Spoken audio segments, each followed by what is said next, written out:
आने वाले मंगलवार को श्री महाशिवरात्रि का परम पावन उत्सव है। हम सभी जो धर्मानुरागी धर्म प्रेमी हैं उनके लिए साल में एक बार यह फाल्गुन कृष्णा चतुर्दशी जो महाशिवरात्रि के नाम से विख्यात है वो आ रही है। तो शिवरात्रि के उपलक्ष्य में शिव तत्व पर कुछ विचार करें। बाकी जो हमारी राम नाम की लड़ी है वो तो पूर्ववत ही चलती रहेगी। शिव हरिप्रेमियों, मोटी भाषा में अगर शिव शब्द का हम अर्थ करें तो शिव का मतलब है कल्याण। जो कल्याण करने वाले देव हैं, साक्षात ब्रह्म स्वरूप हैं, वह शिव हैं। हरिप्रेमियों, शिव नाम की महिमा हम तो क्या आया सरस्वती, बृहस्पति, ब्रह्मा जी तक भी नहीं कह सकते हैं। हम तो अनाधिकार ही चेष्टा कर रहे हैं कि उस जगत के नियंता भगवान शिव ने जिन सब सृष्टि की रचना की उनके बारे में हम कुछ कहें। लेकिन शास्त्रों में, पुराणों में जो जो आया है उसी का अवलंब लेकर के हम भी आज भगवान शिव के नाम का सत्संग करें, शिव की महिमा जानें। शिव के चरणों में बैठ करके हम क्या क्या प्राप्त कर सकते हैं, क्या क्या प्राप्त कर चुके हैं भक्तजन, ऐसे ही कुछ सत्संग के पल हम जो है सभी मिलजुल करके करें। तो हरिप्रेमियों, किसी पुराण में आया कि सृष्टि की रचना भगवान नारायण करते हैं। शिव पुराण में आया कि सृष्टि की रचना शिव करते हैं। और किसी पुराण में आया कि सृष्टि की रचना ब्रह्मा जी करते हैं। तो ऐसा क्यों, ऐसा कंफ्यूजन क्यों? तो हरिप्रेमियों, एक एक बात सत्य है पुराण की। मैंने जैसे पहले भी बताया कि हमारे पुराणों में एक भी शब्द निरर्थक नहीं लिखा गया है। प्रमाण के द्वारा अनुभव करके फिर शब्द लिखा जाता है पुराण में। और ये पुराण किसी ऐरे गहरे ने नहीं बनाए, स्वयं भगवान के अवतार वेद व्यास जी महाराज ने इनकी रचना की है। लेकिन ऐसा क्यों कह दिया शिव पुराण में कि शिव जी रचना करते हैं? वैष्णव ग्रंथों में कह दिया भगवान नारायण रचना करते हैं और ब्रह्मा जी रचना करते हैं। तो उसी कन्फ्यूजन को दूर करने के लिए हरिप्रेमियों, एक पुराण में नहीं सभी पुराणों में आया, शिव पुराण में भी आया हरिप्रेमियों कि कल्प भेद से ये सृष्टि की जब रचना होती है तो जो है ये देव बदल जाते हैं। जैसे मैंने आपको बताया कि एक कल्प कितना बड़ा होता है, भूले ना होंगे, एक कल्प की अवधि कितनी बड़ी होती है। तो जब रचना होती है सृष्टि की, एक कल्प तक चलती रहती है और एक कल्प के बाद में महाप्रलय हो जाती है, सारी सृष्टि समाप्त हो जाती है और फिर दूसरे कल्प में नई सृष्टि की उत्पत्ति होती है। तो आया यो विष्णु सतु वै रुद्रो यो रुद्रः स पितामह। क्या? यो विष्णु सतु रुद्रो, जो विष्णु है वही रुद्र है, जो रुद्र है वही ब्रह्मा है। यो विष्णु सतु वै रुद्रो यो रुद्रः स पितामह। एका मूर्ति त्रयो देवा रुद्र विष्णु पितामह। हरि प्रेमियों, ये तीनों देवों में कोई अंतर नहीं। जो विष्णु है वही रुद्र है, जो रुद्र है वही ब्रह्मा है। एका मूर्ति त्रयो देवा, आरती में भी गाते हैं, ब्रह्मा विष्णु सदाशिव ये तीनों एका। ओमाक्षर के मध्य, प्रणवाक्षर के मध्य ये तीनों एका। हरि प्रेमियों, एक ही स्वरूप के जो ब्रह्म है, तीन स्वरूप हैं। तो कल्पांतर भेद से, कल्प भेद से कभी सृष्टि की रचना शिव करते हैं, कभी नारायण करते हैं, कभी ब्रह्मा जी करते हैं। तो इसमें कोई शंका नहीं करनी चाहिए। तो आया शिव पुराण में कि भगवान शंकर के 5 मुख्य कृत्य हैं, 5 मुख्य कर्म हैं। क्या? कि सृष्टि की रचना करना। वो इतनी शक्ति रखते हैं कि सृष्टि की रचना कर सकते हैं, सब कुछ बना सकते हैं। और केवल इतना ही नहीं, वो पालन करता भी हैं, वो पालते भी हैं, पूरा भरण पोषण भी करते हैं। हरि प्रेमियों, और संहार करता तो आप सब जानते ही हैं कि ब्रह्मा जी सृष्टि की रचना करते हैं, विष्णु जी पालन करते हैं, शिव जी संहार करते हैं। लेकिन ये तीनों ही कर्म एक एक देव भी कर सकता है। ब्रह्मा जी भी सृष्टि की रचना, पालन और संहार कर सकते हैं, विष्णु जी भी और शंकर जी भी। हरि प्रेमियों, कहाँ तक शिव के गुणों का बखान करें। ये जो हम बोल रहे हैं, आप सुन रहे हैं, ये बोलना और सुनना कहाँ से हुआ?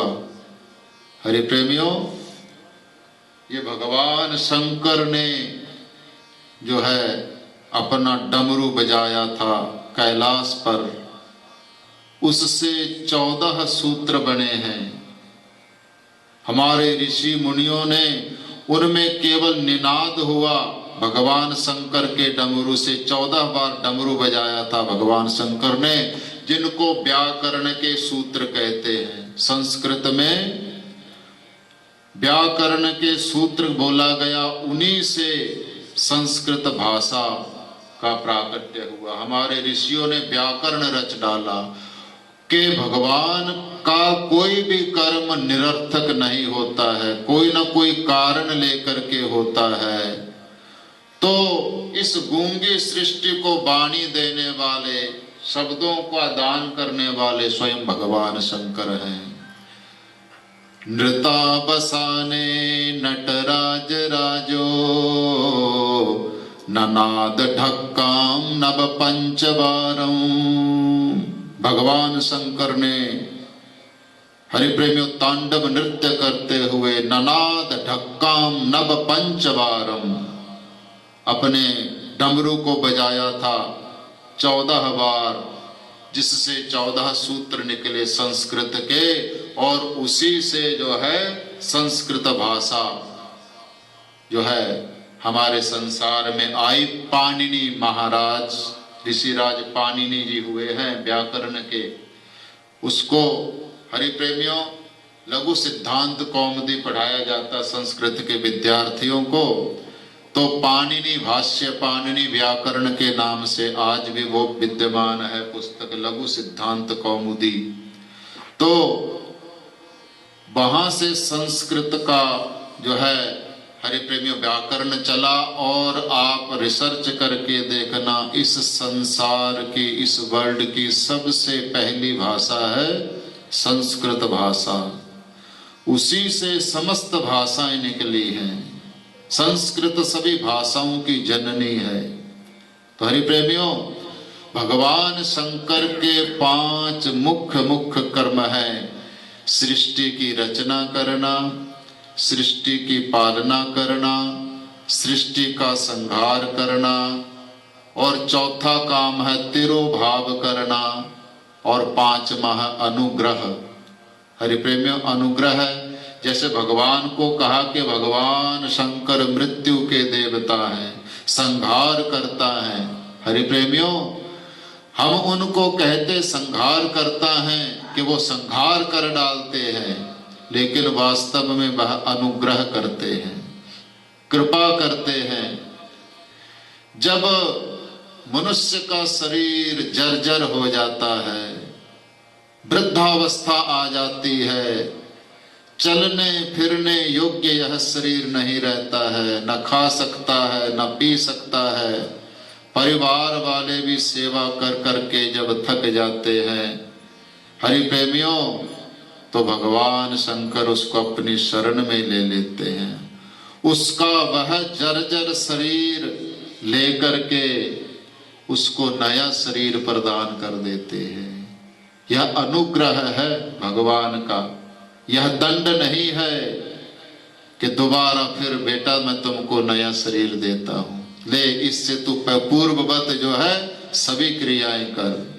तो अनुग्रह करते हैं भगवान शंकर, अनुग्रह करता है ऐसे भोले भाले भक्तों के लिए है। वर्ण तो वह हरि प्रेमियों इतनी बड़ी पावर जो रखने वाला होगा वो भोला कैसे होगा। परम चालाक परम चतुर हैं, लेकिन अपने भक्तों के लिए भोले बन जाते हैं। उनको भक्ति भाव से जो कुछ भी श्रद्धा से समर्पित किया जावे वो उसी को स्वीकार करते हैं। हरि प्रेमियों, भगवान शंकर का एक एक कर्म, एक एक कृत्य हमको ज्ञान प्रदान करता है।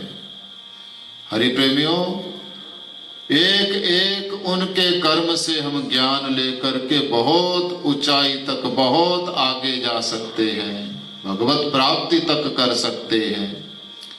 भगवान शंकर का दरबार देखा है आपने, भगवान शंकर का परिवार देखा है आपने, क्या क्या है परिवार में।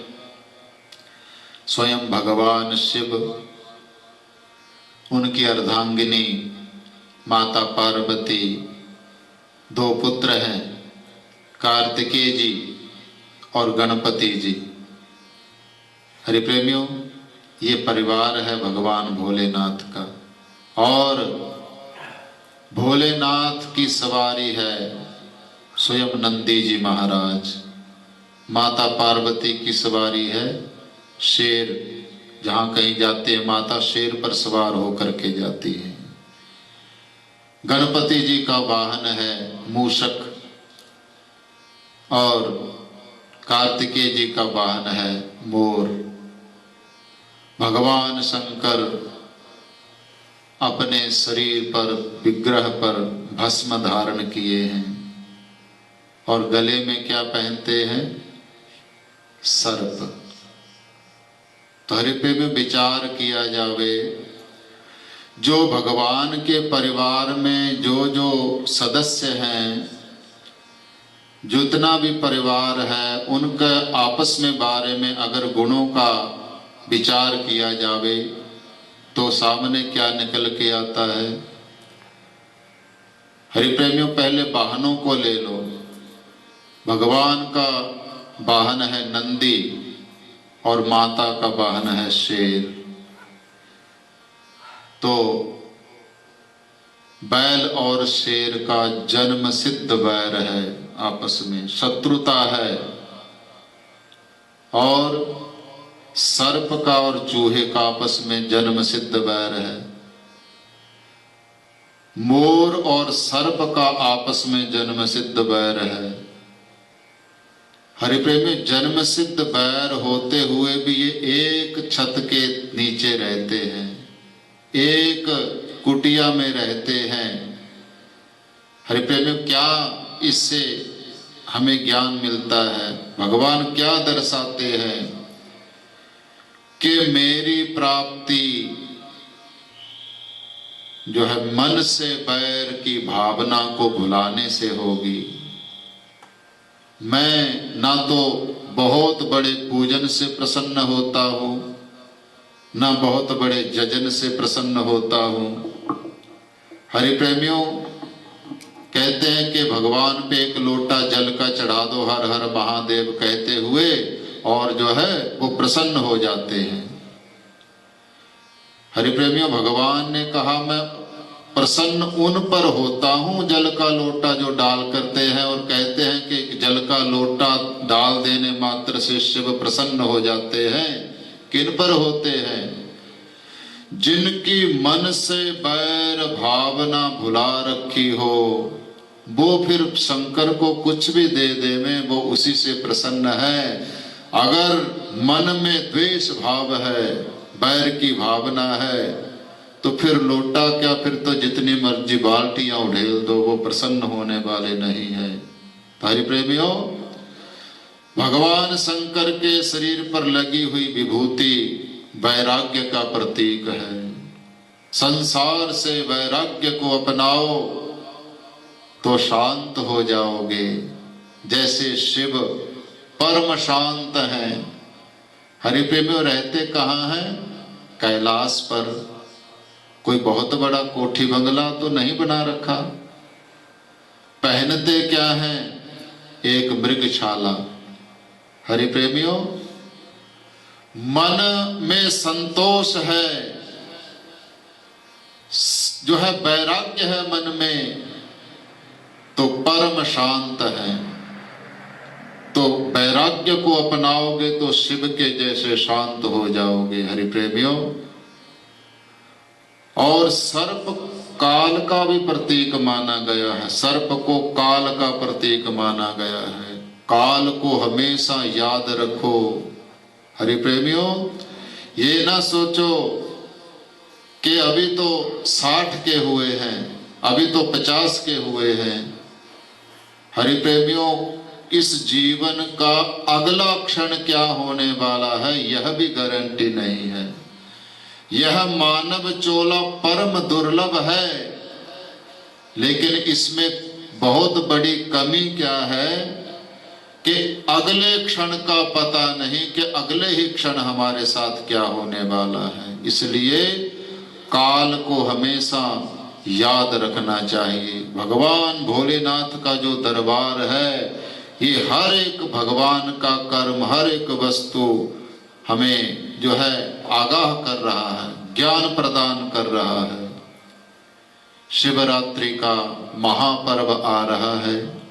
हरिप्रेमियों, शिवरात्रि क्यों मनाई जाने लगी, थोड़ा सा इसका विचार करते हैं कि शिवरात्रि भगवान शंकर की जो शिवलिंग की पूजा है, ये कहाँ से जो है चला प्रकरण, उसके बारे में जो समय हमारे पास है उसका सदुपयोग करते हुए हम जाने। हरिप्रेमियों, जैसे कि आपको बताया कि तीनों ही देवों में जो है सृष्टि की रचना, पालन और संहार करने की क्षमता है, तो ऐसे ही कल्प में कहते हैं सृष्टि का प्रचलन चल रहा था। आपको बता रहे हैं भगवान शंकर का पूजन कहाँ से प्रारंभ हुआ। भगवान के दो स्वरूप है, निष्कल और सकल। शिव पुराण में आया निराकार स्वरूप और साकार स्वरूप। निराकार का जो आप शिवलिंग के दर्शन कर रहे हैं, ये भगवान का निराकार स्वरूप है। और एक भगवान का श्री विग्रह है, भगवान शंकर का, जो अभी बताया कि विभूति शरीर पे लिपटाए हैं, गलों में सर्पों की माला है। हरि प्रेमियों, त्रिशूल, डमरू इत्यादि उनके आयुध हैं, पूरे परिवार के साथ विराजते हैं। तो निराकार और साकार का पूजन, निराकार का पूजन क्यों ज्यादा जो है हमारे शास्त्रों में इसका प्रचार किया, या इसका जो है महत्व का वर्णन किया, या आज्ञा दी कि निराकार का जो है पूजन करो। क्यों? क्योंकि साकार स्वरूप में वो ही भावना करना बड़ा मुश्किल हो जाता है। साकार स्वरूप की जो भावना करना कैसे, जैसा भगवान का नाक है वैसे ही नाक की भावना कीजिए। आंख बंद करके देखना, भगवान की तो क्या, जिसको हम रात दिन देखते उसके नाक की छवि भी नहीं बनेगी। हरि प्रेमियों, वैसा ही मुख का आकार बनाइए तो नहीं बनेगा। चाहे 100 बार प्रयत्न कर लेना, कुछ ना कुछ और ही लगेगा जब आंख बंद करके देखते हैं। तो निराकार का हमने कोई ऐसा विशेष प्रयत्न नहीं करना कि जिसका कोई आकार ही नहीं है। तो निराकार का पूजन जब करते हैं तो उसका फल हमें अधिकाधिक मिलता है। साकार का पूजन करेंगे तो वैसे ही आकृति का जो है मन में भाव बनाना बड़ा जो है परिश्रम का काम है। परिश्रम पड़ता है उसमें, लेकिन ऐसा नहीं, असंभव नहीं है कि वो हो नहीं सकता, लेकिन उसमें परिश्रम ज्यादा है। तो इसलिए 2 प्रकार का पूजन जो है, श्री विग्रह का पूजन और निराकार शिवलिंग का पूजन। तो इसी प्रकार एक बार कहते हैं सृष्टि प्रचलन चल रहा था। भगवान नारायण के नाभि कमल से ब्रह्मा जी का प्राकट्य हुआ, और सृष्टि में और तो कोई था नहीं, अकेले जो है भगवान नारायण और भगवान ब्रह्मा जी। अभी प्रारंभ हुआ सृष्टि का। तो ब्रह्मा जी जब कमल की नाल पर जो है प्रकट हुए, तो ब्रह्मा जी उस कमल के पुष्प से उतरे और देखा जल ही जल है चारों तरफ, क्योंकि जल तक सृष्टि बनी हुई थी, जल ही जल है। जल में जो है नीचे जाने लगे ब्रह्मा जी। तो चलते चलते कई हजारों वर्ष बाद जो है भगवान नारायण के उनको दर्शन होते हैं। लेकिन लीलावश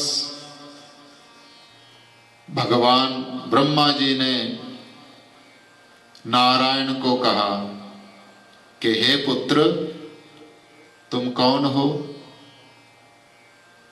और नारायण कहते हैं हे पुत्र तुम कौन हो? तो वो कहता कि तुम मेरे पुत्र हो। ब्रह्मा जी कहने लगे तुम मेरे पुत्र हो, मैंने तुमको रचा है। और नारायण कहने लगे तुम मेरे पुत्र हो, मैंने तुमको रचा है। हरि प्रेमियों, क्या उनको माया लगी थी?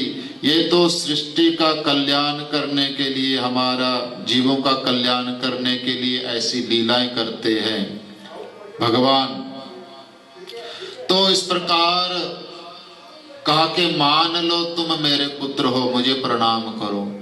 ब्रह्मा जी कहते तुम मान लो तुम मेरे पुत्र हो, मुझे प्रणाम करो। इस प्रकार कहते हैं करते करते दोनों में वाद विवाद होने लग गया।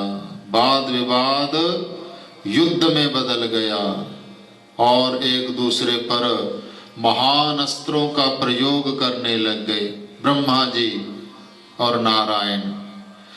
तो कहते जब इन देवों का भयंकर युद्ध चला तो उसी समय उन दोनों के बीच में एक तरफ ब्रह्मा जी हैं, एक तरफ जी विष्णु जी हैं, उन दोनों के बीच में एक बहुत बड़ा अग्नि स्तंभ प्रकट हो जाता है, मानो अग्नि का खंभा हो। अग्नि स्तंभ प्रकट हो जाता है जिसका ना कहीं अंत दिखाई देता है ना कहीं आदि दिखाई देता है। तो आज दोनों ही आश्चर्य में पड़े हैं, नारायण और ब्रह्मा जी, कि हम तो सृष्टि में दो ही थे, ये तीसरा कहां से आ गया और ये कौन है। तो दोनों में शर्त लग गई कि जो पहले इसका सिरा पता लगा लेगा वो पूज्य माना जाएगा, और जिसको बाद में पता चला वह उसकी पूजा करेगा, उसको पूजित मान करके। तो दोनों में शर्त लग गई। तो ब्रह्मा जी को अहंकार था, ब्रह्मा जी ने कहा हम तो ऊपर की तरफ जाएंगे, और भगवान नारायण ने कहा कोई बात नहीं, हम नीचे का जो है, इनका जो है अंत पता करने का प्रयास करेंगे, इनकी जड़, इनका सिरा जो है ढूंढने का प्रयास करेंगे। और ब्रह्मा जी ने कहा हम इनका जो है सिरा ऊपर वाला ढूंढने का प्रयास करते हैं, जो पहले आ गया तो उसी को जो है पूजित माना जाएगा। तो नारायण चल पड़ते हैं नीचे की तरफ और ब्रह्मा जी चल पड़ते ऊपर की तरफ। हरि प्रेमी बहुत समय तक बिजली की सी गति से चलते रहे, लेकिन उस अग्नि स्तंभ का ना कहीं पर अंत दिखा ना कहीं उसका आदि दिखा। तो हरि प्रेमी ब्रह्मा जी के मन में अहंकार बताया इस लीला में।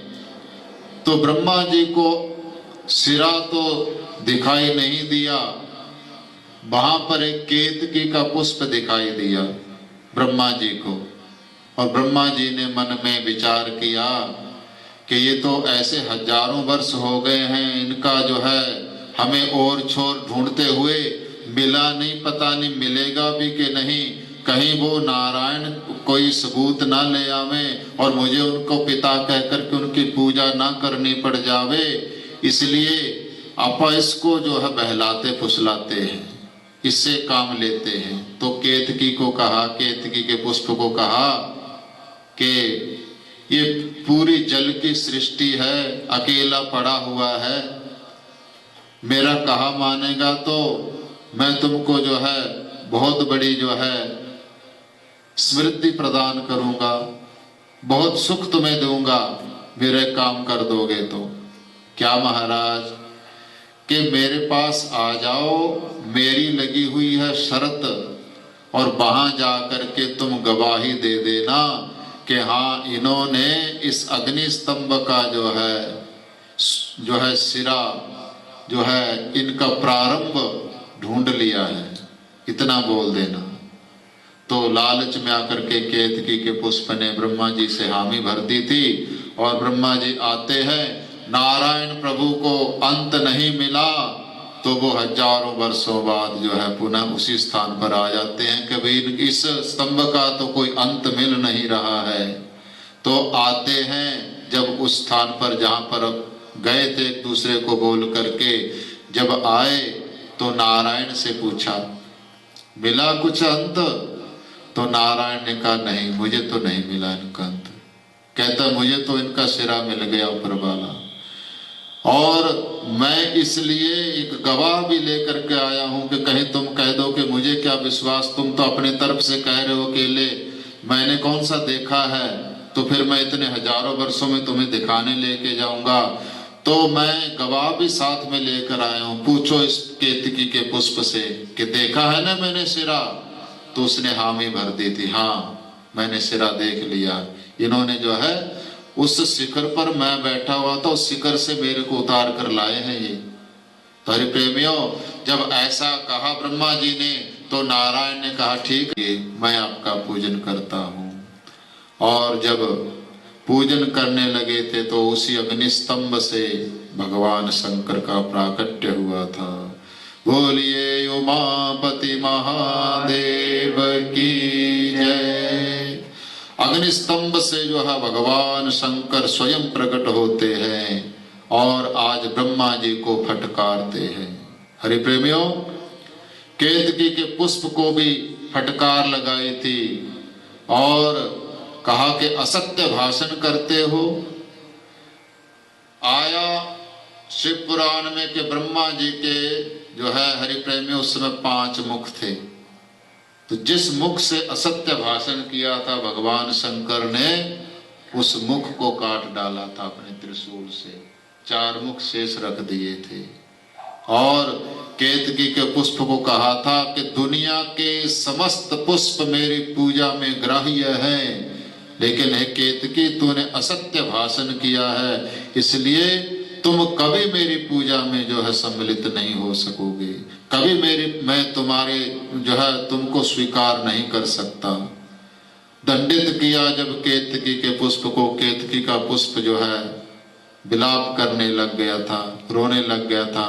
महाराज हम तो अशरण हैं, आप अशरणों की शरण हैं, हम तो असहाय हैं, बेसहारों के सहारा आप ही हैं प्रभु, मेरे अपराध को क्षमा कर दीजिए, मुझसे बहुत बड़ी भूल हो गई है। ब्रह्मा जी ने भी क्षमा याचना की थी और जो है केतकी के पुष्प ने भी जो है क्षमा याचना की थी।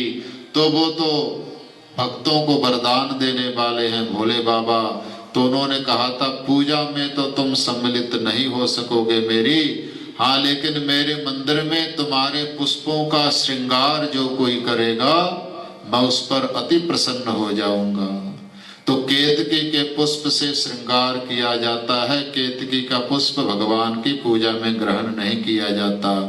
और अग्निस्तंभ था, इसलिए उसी दिन से भगवान शंकर का अभिषेक प्रारंभ हुआ। जो जल धारा हम कहते हैं, जल धारा करते हैं, भगवान का अभिषेक करते हैं, ये वहीं से प्रारंभ हुआ। और ये और कोई दिन नहीं था, ये यही दिन था, फाल्गुन कृष्ण चतुर्दशी का दिन।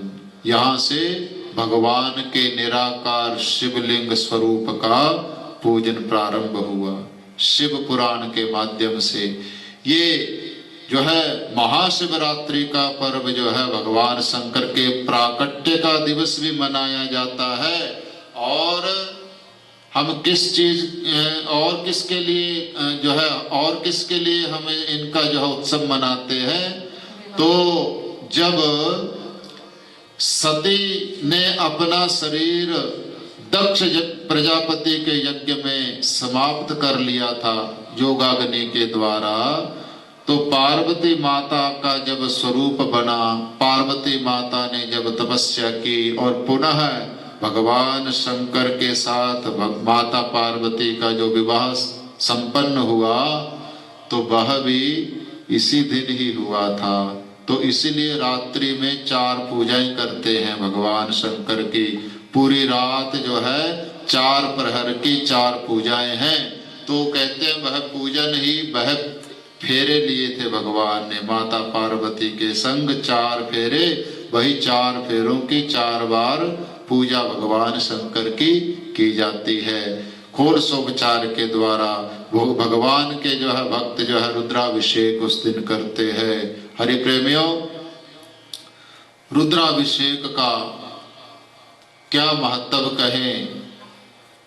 ऐसी कौन सी कामना है जो पूरी ना हो सके दुनियावी व्यक्तियों की। वैसे तो कहते भगवान का पूजन जजन किसी कामना को लेकर के नहीं करना चाहिए, निष्काम भाव से करना चाहिए।